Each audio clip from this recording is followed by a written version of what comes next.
বন্ধুরা, সিনেমা তো আমরা অনেক দেখি, কিন্তু পর্দার ওপাশে এমন কিছু বাস্তব হিরো থাকে যাদের জীবনযুদ্ধ দেখলে বড় বড় চিত্রনাট্যকাররাও কলম থামিয়ে দিতে বাধ্য হন।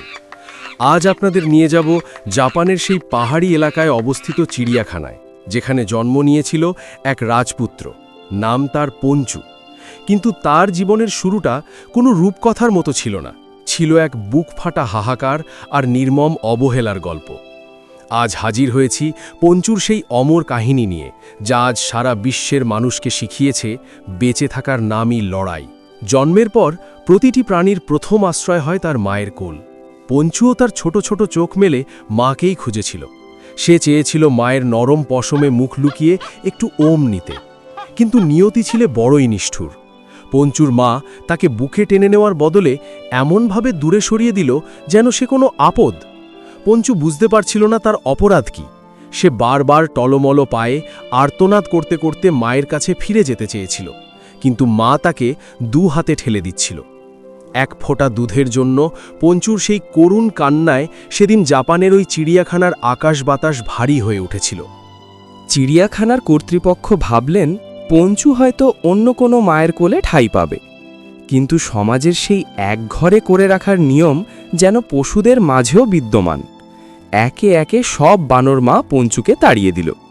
একটু বড় হওয়ার পর পঞ্চু যখন অন্য বাচ্চা বানরদের সাথে খেলতে চাইত, তারা পঞ্চুকে দল থেকে বের করে দিত। কোনো বাচ্চা বানর পঞ্চুকে খেলায় নিত না। পঞ্চু তখন দূর থেকে একলা বসে দেখত কিভাবে অন্য মায়েরা তাদের সন্তানদের পিঠে করে নিয়ে ঘুরছে।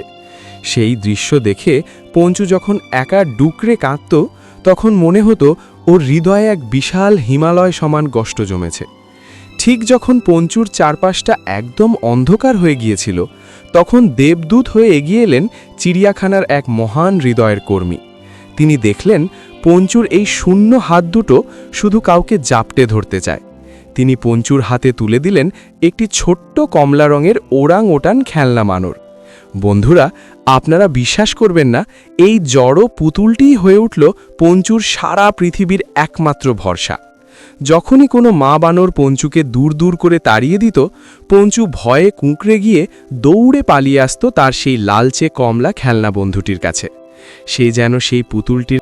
রাতের আধারে যখন সবাই ঘুমিয়ে পড়ত, পঞ্চু তখন তার সেই খেলনা ওরাংওটানকে বুকের সাথে শক্ত করে জড়িয়ে ধরত। ওই পুতুল বানরের বুকেই সে তার মায়ের হৃৎস্পন্দন খোঁজার চেষ্টা করত।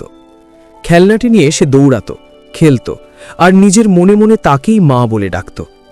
মানুষের দেওয়া সেই সাধারণ একটা পুতুলই হয়ে উঠেছিল পঞ্চুর একাকিত্বের সঙ্গী। আপনারা ভিডিওতে দেখছেন কিভাবে পঞ্চু তার ছোট ছোট হাত দিয়ে পুতুলটিকে জাপটে ধরে আছে।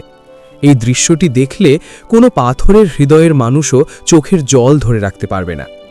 পঞ্চু আজ কোনো সস্তা নাটকের বা সিনেমার সাজানো নায়ক নয়। সে আজ লড়াই করে টিকে থাকা এক রিয়েল হিরো। তার নিজের জাতি তাকে ত্যাগ করেছে ঠিকই, কিন্তু সে আজ সারা দুনিয়ার কোটি কোটি মানুষের ভালোবাসা জয় করে নিয়েছে। আজ ইন্টারনেট খুললেই পঞ্চুর কিউট কিউট ভিডিও আমাদের চোখে পড়ে। সে আজ কেবল একটি বানর ছানা নয়, সে হলো ভালোবাসার এক জীবন্ত প্রতীক। মানুষের যত্ন আর পঞ্চুর নিজের ইচ্ছাশক্তি তাকে তিলে তিলে আজ এই অবস্থানে নিয়ে এসেছে। কিন্তু বন্ধুরা, কুয়াশা শেষে যেমন সূর্য ওঠে, পঞ্চুর জীবনেও তেমন এক আলোর ঝিলিক এলো। প্রকৃতি পঞ্চুকে আর কতক্ষণ কানাতে পারত? দীর্ঘ প্রতীক্ষার অবসান ঘটিয়ে পঞ্চু আজ সত্যিই এক মা খুঁজে পেয়েছে। এখন আর তাকে সেই নিথর কমলা পুতুলকে জাপটে ধরে ঘুমাতে হয় না। এখন তার জন্য আছে এক জীবন্ত মায়ের কোল, যেখানে সে পরম শান্তিতে চোখ বুঝতে পারে।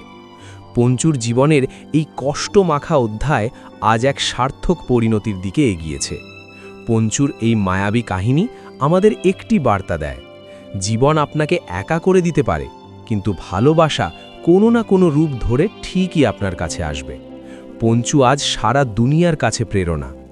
গল্প সমুদ্র চ্যানেলের পক্ষ থেকে পঞ্চুর জন্য রইল এক বুক ভালোবাসা ও শুভকামনা। ভালোবাসা চিরজীবী হোক।